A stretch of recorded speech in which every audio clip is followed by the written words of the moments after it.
বাংলাদেশে কোন আন্দোলন জায়েজ, কোন আন্দোলন জায়েজ না, মানে বাংলাদেশে কোন আন্দোলন করা যাবে, কারা আন্দোলনে বেরোতে পারবেন আর কাদের জন্য আলোচনায় একমাত্র পথ, সেই সব কিছু ঠিক করে দেবেন আসলে জুলাই আগস্ট আন্দোলনের নেতৃত্বে বেরিয়ে আসা মাহফুজ আলম, হাসনাত আবদুল্লাহ, সার্জিস আলম এরা। কারণ আপনারা দেখুন, গতকাল জগন্নাথ বিশ্ববিদ্যালয়ের ছাত্র শিক্ষকেরা বুধবার রাস্তায় নেমে আসে। তারা ঠিক করে তারা প্রধান উপদেষ্টার কার্যালয় যমুনা অভিমুখে যাবে। তাদের বিশ্ববিদ্যালয়ের দীর্ঘ সময়ের আবাসন সহ নানা রকম সমস্যার সমাধানের দাবি নিয়ে, এবং কেন সরকার কোনো ব্যবস্থা নিচ্ছে না, দ্রুত সেসব কাজ হচ্ছে না, এসব দাবি নিয়ে তারা প্রধান উপদেষ্টার কার্যালয় অভিমুখে যাওয়ার সিদ্ধান্ত নিয়ে জগন্নাথ বিশ্ববিদ্যালয় ক্যাম্পাস থেকে বের হয়। বুধবার দুপুরে তখন তাদের ওপর পুলিশ তাদেরকে কাকরাইল মোড়ে আটকে সাউন্ড গ্রেনেড ছড়ে, কাঁদানে গ্যাস ছড়ে ব্যাপক লাঠিপেটা করে জগন্নাথ বিশ্ববিদ্যালয়ের ছাত্র শিক্ষকদের। এবং এরপর জগন্নাথ বিশ্ববিদ্যালয়ের ছাত্র শিক্ষকেরা সেখানেই অবস্থান নেন। বিকাল থেকে সন্ধ্যা থেকে বিশ্ববিদ্যালয়ের বাস ভরে ভরে জগন্নাথ বিশ্ববিদ্যালয়ের আরো শিক্ষক, উপাচার্য সহ শিক্ষক শিক্ষার্থীরা গিয়ে সেখানে যুক্ত হন। এখন জগন্নাথ বিশ্ববিদ্যালয়ের শিক্ষক শিক্ষার্থীরা হয়তো ভেবেছিলেন যে যেহেতু হাসনাত আবদুল্লাহর নেতৃত্বে যমুনার সামনে রাত ব্যাপী, দিন ব্যাপী সমাবেশ চলতে পেরেছে মাত্র গত সপ্তাহেই, তাহলে কেন তারাও তাদের ন্যায্য দাবি নিয়ে প্রধান উপদেষ্টার কার্যালয় অভিমুখে যেতে পারবেন না। আসলে সব নিয়ম এই হাসনাত আবদুল্লাহ, মাহফুজ আলমদের জন্য আলাদা। আর মাহফুজ আলম কথায় কথায় খুব হুমকি দিতে ভালোবাসেন, প্রায়শই ফেসবুকে হুমকি দিয়ে ফেলে তার মধ্যে এমন কাঁপুনি সৃষ্টি হয় যে সেই কাঁপুনি সৃষ্টি হওয়ার ফল পরপরই তিনি ফেসবুক থেকে সেই পোস্ট উঠিয়ে নেন। যেমন ধরেন, খুব সম্প্রতি আওয়ামী লীগ নিষিদ্ধ হওয়ার পর তিনি যেহেতু একাত্তরের ফয়সালা না হলে কোনো ফয়সালা হচ্ছে না এমন বলে জামাত শিবিরের দিকে আঙুল তোলেন, তখন ফেসবুকে তাকে নিয়ে, ফেসবুকে তিনি কোথা থেকে এসেছেন, তার ব্যাকগ্রাউন্ড কি, কাদের সাথে মিশতেন, তার রাজনৈতিক আদর্শ কি, তার পরিবারের রাজনৈতিক আদর্শ কি, মানে একদম মাহফুজ আলম আর তার পরিবার নিয়ে টানাটানি শুরু হয়ে গেলে মাহফুজ আলম স্ট্যাটাস দেন যে যারা এসব করছো, ফ্যামিলি টাইনা আনছো, তাদের জন্য নাকি এমন জিল্লতি, মানে এমন দুর্দিন অপেক্ষা করতেছে যেই জিল্লতি 50 বছরের মধ্যে তারা দেখে নাই। এবং মাহফুজ আলম বলে দিলেন যে ঢাকা বিশ্ববিদ্যালয় থেকে তিনি সেই জিল্লতি প্রদান করা শুরু করবেন। এখন এর পরপরই আবার কিছুক্ষণের মধ্যেই, মনে ঘন্টাখানেকও সাহস রাখতে পারেন নাই মাহফুজ আলম যে তিনি এই জিল্লতি বজায় রাখতে পারবেন, তিনি তখন সেই স্ট্যাটাসও উঠিয়ে নিয়েছেন। কিন্তু মানুষ তো জানে মাহফুজ আলম স্ট্যাটাস দেবেন, কাউকে না কাউকে হুমকি দেবেন, আঙুল তুলবেন, একটু পরেই ভয়ে কাঁপুনি দিয়ে উঠবেন, কাজেই মানুষ আগেই ছবি তুলে রেখেছিল। ছবির দুটো ভার্সন দেখলে দেখবেন এর মধ্যেই আবার মাহফুজ আলম এক দফা এডিট করেছিলেন, মানে ওই যে 50 বছরের মধ্যে সর্বাধিক জিল্লতি দিবেন, সবচেয়ে বড় দুর্দিন দেখায় ছাড়বেন, ওই কথাটা তিনি মুছে ফেলেছিলেন মাঝখানে একবার। মাহফুজ আলম এরপর বুধবার রাতের দিকে, যখন দিন ব্যাপী কাঁদানে গ্যাস, গ্রেনেড, সাউন্ড গ্রেনেড, লাঠিপেটা খেয়েও জগন্নাথের ছাত্র শিক্ষকেরা বিক্ষুব্ধ, তাদের ন্যায্য দাবিতে তারা একদিকে কেন প্রধান উপদেষ্টার কার্যালয় বরাবর যেতে পারলেন না, আর পুলিশ তাদেরকে পেটালো কেন, মানে পুলিশের সাউন্ড গ্রেনেড মারতে হবে কেন, জলকামান ছুটতে হবে কেন, কি এমন অন্যায় দাবি নিয়ে তারা রাস্তায় বেরিয়েছেন, এটা না বুঝতে পেরে তারা যখন কাকরাইল মোড়ে সারা রাত অবস্থান করবে বলে দাবি নিয়ে বসে আছে, তখন মাহফুজ আলম গেলেন সেখানে। মানে মনে হলো বাংলাদেশে শিক্ষা উপদেষ্টা নাই, শিক্ষা সচিব নাই, মানে বিরাট দায়িত্ব ছাত্রদের, এই কথা শুনতে গেলেন মাহফুজ আলম। তিনি গিয়েই শুরু করলেন, আপনাদের আমার সঙ্গে আলোচনা করার কথা ছিল, আলোচনা না করে আন্দোলনে আসছেন কেন, এখন আন্দোলন আপনাদের অধিকার, কিন্তু আন্দোলন করতে যখন এসেছেন উস্কানির মুখে পুলিশ, এই কথা উনি বলে সারতে পারেন নাই, উনাকে মেরেছে মাথায় বোতল।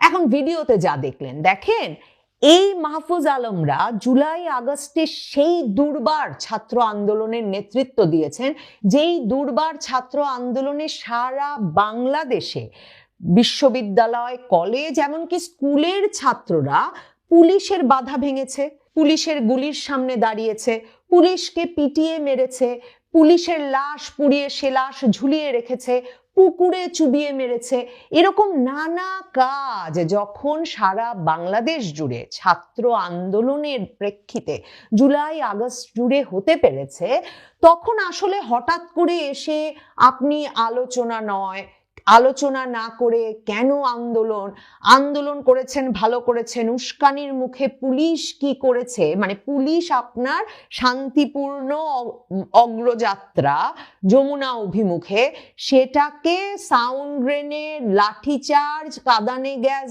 দিয়ে আটকাতে চাইবে, আর আপনি ছাত্রদের প্রতিনিধি হিসেবে গিয়ে সেখানে পুলিশের কাজের যুক্তিযুক্ততা তুলে ধরতে চাইবেন। এই ঘটনা ঘটা মাত্র মাহফুজ আলমের মাথায় বোতল ছুঁড়ে মেরেছে ছাত্ররা। এখন এই ছাত্ররা এই কাজটা যে করেছে এটা তো সহিংসতা বটেই। এখন সার্জিস আলম, হাসনাত আব্দুল্লাহ সবাই এটাকে এই সহিংসতার নিন্দাবাদ জানিয়ে ফেসবুকে স্ট্যাটাসও দিচ্ছে। মাহফুজ আলম এই ঘটনার পরপরই এলাকা ত্যাগ করেন। তিনি বলেন তিনি আর বক্তৃতা করবেন না, তিনি আর কোনো কথা বলবেন না, তিনি বেরিয়ে আসেন। তথ্য উপদেষ্টা যেহেতু এখন মাহফুজ আলম, সেই মাহফুজ আলম তখন দাঁড়িয়ে বলেন এগুলো স্যাবোটাজকারীদের ঘটানো ঘটনা।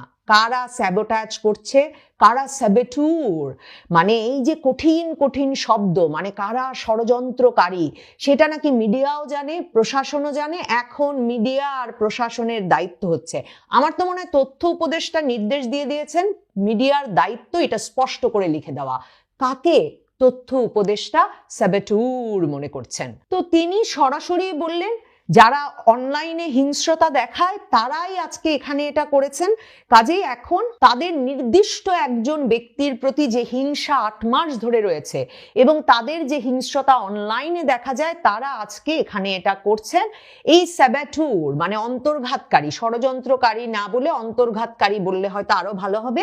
এই অন্তর্ঘাতকারীদের নাকি চিহ্নিত করা এখন মিডিয়া আর প্রশাসনের দায়িত্ব। এবং তারা নাকি বিভিন্ন আন্দোলনে ঢুকে পড়ে, এবং তিনি বলেন যে এই স্যাবাটুর, এই অন্তর্ঘাতকারীরা, এই ষড়যন্ত্রকারীরা নাকি বিভিন্ন আন্দোলনে ঢুকে পড়েন। এবং বলে তিনি আঙুল তুলে তিনি আবার বলে দেন, ঠিক মার্চে যেমন করে তিনি তৌহিদি জনতাকে ধমকে দিয়েছিলেন যে তৌহিদি জনতা মব যদি করেন, গত 1.5 দশকে আপনারা শান্তিপূর্ণভাবে ধর্ম পালন, রাজনীতি পালন করতে পারেন নাই, এখনো আপনাদের ওপর জুলুম করা হবে, কারণ জুলুমকারীর উপর জুলুমই জায়েজ আছে। এইরকম একটা স্ট্যাটাস মার্চ মাসেও তিনি দিয়েছিলেন তৌহিদি জনতার উদ্দেশ্যে, যে তৌহিদি জনতা আর সহ্য করা হবে না। এর পরপরই তিনি আবার সেই স্ট্যাটাসও কয়েক ঘন্টা পরে তুলে নিয়েছিলেন এবং তৌহিদি জনতার কাছে মাফ চেয়েছিলেন। এবার তিনি মিডিয়ার সামনে, বোতল খাওয়ার পর মিডিয়ার সামনে দাঁড়িয়ে তিনি বললেন এই স্যাবাটুরদের চিহ্নিত করতে হবে, আর বললেন এই যমুনায় চল আর সহ্য করা হবে না, যথেষ্ট হয়েছে। কিন্তু কেন চল যাই চল যমুনায় চল কেন সহ্য করা হবে না?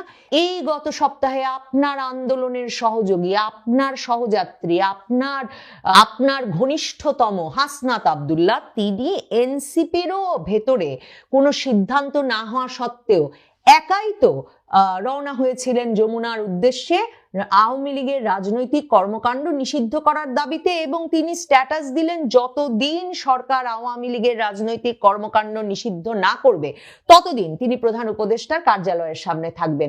তিনি রওনা হওয়ার পরপরই তার সঙ্গে এসে ঢাকা বিশ্ববিদ্যালয় সহ বাংলাদেশের ছাত্র শিবিরের কর্মীরা যোগ দিল, জামায়াতে ইসলামী এসে যোগ দিল। এগুলো পত্রপত্রিকায় একেবারে রিপোর্টেড আছে। এবং এই আন্দোলনে তারা যখন যোগ দিল তখন মাহফুজ আলম তারা স্যাবাটুর বা অন্তর্ঘাতকারী বা ষড়যন্ত্রকারী হিসেবে কিন্তু যোগ দেয়নি, তারা ঘোষণা দিয়ে যোগ দিয়েছে। তারা এসে তাদের দলের গান গেয়েছে, হেফাজতে ইসলাম, ইসলামী আন্দোলন বাংলাদেশ, খেলাফত মজলিস, জামায়াতে ইসলামী, ছাত্র শিবির, তারা আলাদা আলাদা দলে এসেছে, নিজ নিজ দলের ভেতরে থেকেছে, তাদের স্লোগান দিয়েছে, তারা সেভাবে অবস্থান করেছে এবং এগুলো নিয়ে কোনো রাগঢাক তারা করেনি।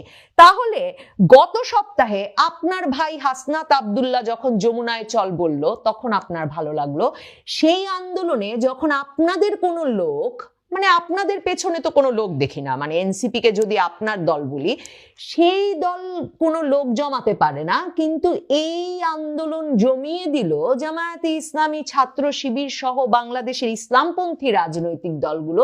তখন তাদেরকে আপনাদের অন্তর্ঘাতকারী মনে হলো না, কিন্তু যেই মাত্র দাবি আদায় হয়ে গেল, আওয়ামী লীগ নিষিদ্ধ হয়ে গেল, আওয়ামী লীগের রাজনৈতিক কর্মকাণ্ড নিষিদ্ধ হয়ে গেল, সেই কৃতিত্ব নিয়ে বসে, মানে একদম সংবাদ সম্মেলনে আসিফ নজরুল, সৈয়দা রিজওয়ানা হাসান আর আপনি পাশাপাশি বসে এমন ভাবে ঘোষণা দিলেন মনে হলো এই কৃতিত্ব আপনারও।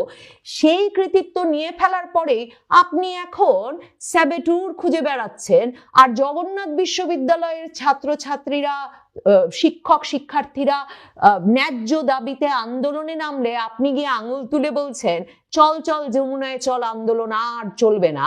তাহলে আসলে চেহারা মুহূর্তে মুহূর্তে বদলায় কে?